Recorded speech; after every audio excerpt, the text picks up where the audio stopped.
Hello story lovers, आपका स्वागत है यू मी एंड स्टोरीज पर, जो है आपका favourite story destination. So friends, आज हम एक थ्रिलर स्टोरी नरेट करेंगे जिसका शीर्षक है किडनैपर कौन। इस कहानी की पटकथा दिल्ली शहर से शुरू होती है। दिल्ली में एक डिटेक्टिव रहता है जिसका नाम है शौर्य। शौर्य बहुत बहादुर और ब्रिलियंट डिटेक्टिव है। वो अब तक सैकड़ों केस सॉल्व कर चुका है और इलाके के खूंखार बदमाश गुंडे सब उससे थर थर कांपते हैं। शौर्य के दो सहयोगी भी हैं जिनका नाम है सुनीता और चंद्रशेखर। दोनों बहुत ही बहादुर और निडर हैं और दोनों शौर्य के साथ केस सॉल्व करने में उसकी मदद करते हैं।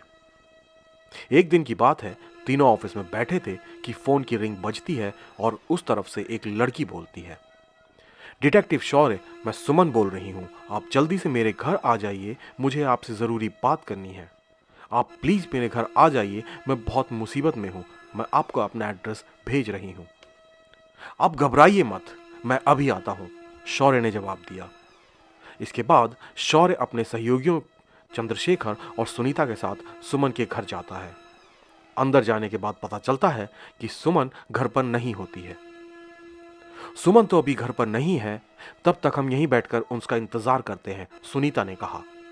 हमें बैठना नहीं है सुनीता, शौर्य बोला। सुनीता बोली, मतलब आप क्या बोल रहे हो सर, मैं कुछ समझी नहीं। मतलब ये कि सुमन का किडनैप हो चुका है और वो भी अभी से सिर्फ 8 मिनट पहले, शौर्य ने बोला। सुनीता बोली, आप ये कैसे कह सकते हैं? कहने की बहुत सारी वजह है। पहली बात, अगर कोई इंसान घर से बाहर जाएगा तो दरवाज़ा बंद कर कर जाएगा और वो अपना फ़ोन भी साथ लेकर जाएगा। लेकिन हम यहाँ आए तो दरवाज़ा खुला था और फ़ोन टेबल पर पड़ा है, शौर्य आगे बोलता है। दूसरी बात है, मैंने गेट के पास गार्ड का केबिन बना है और गार्ड कहीं नहीं है। तीसरी बात यह है कि किचन में नॉर्मल फ्लेम में केक बन रहा है। केक एक बनने में लगभग 15 मिनट लगते हैं और टाइमर में अब भी 7 मिनट बाकी हैं। मतलब सुमन यहाँ 8 मिनट पहले थी। शौर्य आगे बोलता है, इसलिए चंद्रशेखर, तुम अच्छे से घर की जांच करो और कोई फिंगरप्रिंट, ब्लड या कुछ भी मिले तो उसकी पूरी डिटेल निकालो। तब तक सुनीता, तुम घर की तलाशी लो और देखो कुछ मिलता है और क्या गार्ड का पता चलता है कि नहीं। हमें किसी भी हाल में किडनैपर को ढूंढना है। इसके बाद तीनों जांच में लग जाते हैं और फिर थोड़ी देर बाद आकर सुनीता शौर्य से कहती है, मुझे गार्ड मिल गया है और किचन के पास एक घड़ी भी मिली है। शौर्य बोलता है, ठीक है, फिर गार्ड कहाँ है?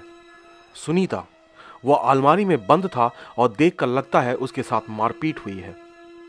शौर्य गार्ड के पास जाता है और पूछताछ करता है तो गार्ड ने बताया कि थोड़ी देर पहले एक कार में कुछ लोग आए और जबरदस्ती घर में घुस गए। मैडम को ले जाने लगे तो मैंने रोकने की कोशिश की तो मेरे साथ भी मारपीट की और मुझे अलमारी में बंद कर दिया।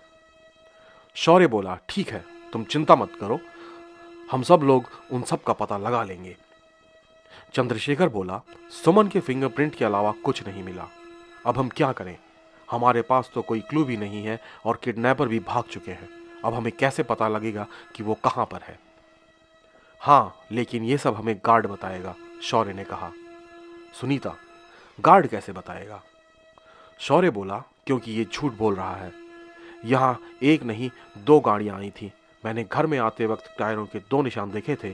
तो गार्ड जी, अब बता दीजिए, आपने झूठ क्यों बोला और सुमन कहाँ है? आप प्यार से बता दीजिए, नहीं तो हमें और भी तरीके आते हैं। शौर्य की बातें सुनकर गार्ड घबरा जाता है और सब कुछ सही सही बोलना शुरू करता है। गार्ड बोलता है, मुझे नहीं पता मैडम जी कहाँ हैं और मैं तो किडनैपर को जानता भी नहीं। उन्होंने कहा था कि अगर मैं उन्हें अंदर जाने दूं तो वो मुझे बहुत सारे पैसे देंगे, इसलिए मैंने उन्हें जाने दिया और वो लोग बड़े काली एसयूवी कार में आए थे। बस मुझे इतना ही याद है। शौर्य बोला, चंद्रशेखर, तुम घर में से सुमन की फोटो लो और ट्रैफिक कंट्रोल को मैसेज कर दो और उन्हें एक ब्लैक एसयूवी के बारे में भी बताओ। जिनके पास ऐसी कार है, मैं उनसे खुद मिलना चाहता हूँ। इसके बाद चंद्रशेखर ट्रैफिक कंट्रोल को इन्फॉर्म करता है। अब फिर कुछ समय बाद चंद्रशेखर को कहता है, सर, ट्रैफिक कंट्रोल से मैसेज आया है कि सुमन उनके पास है और वो किसी गली में बेहोश पड़ी मिली है। उन्हें अब तक 4 एसयूवी कार मिली हैं और उन्होंने 8 लोगों से पूछताछ भी की है। फिर थोड़ी देर बाद सुनीता बोलती है, ये तो 8 लोग हैं, अब हम कैसे पता चलेंगे कि किडनैपर कौन है? शौर्य, वो ये घड़ी बताएगी। इसके बाद शौर्य 8 लोगों से पूछताछ करने के लिए चला गया और उनमें से एक विकास नाम के लड़के को पकड़ लिया और विकास से उनके साथियों का भी पता चल गया। और जब पुलिस ने उन सबको पकड़ लिया, सुनीता बोली, सर आपको घड़ी से कैसे पता चला कि विकास ही किडनैपर है? शौर्य बोला, सिंपल है, घड़ी का बेल्ट लेदर का था और हमेशा घड़ी पहनने से बेल्ट का निशान पड़ जाता है, तो मैंने बस बारी बारी सबको घड़ी पहनने को कहा, क्योंकि जिसके भी हाथ में उस निशान पर फिट होगी तो बेशक घड़ी उसी की होगी, और अगर घड़ी उसकी है तो किडनैपर भी वही होगा, समझी? सुनीता बोली, जी सर, मान गए आपको। तो दोस्तों, कहानी यहाँ खत्म होती है और मुझे उम्मीद है आपको कहानी पसंद आई होगी। ऐसी ही और कहानियों को सुनने और पढ़ने के लिए चैनल को सब्सक्राइब करना ना भूलें। धन्यवाद।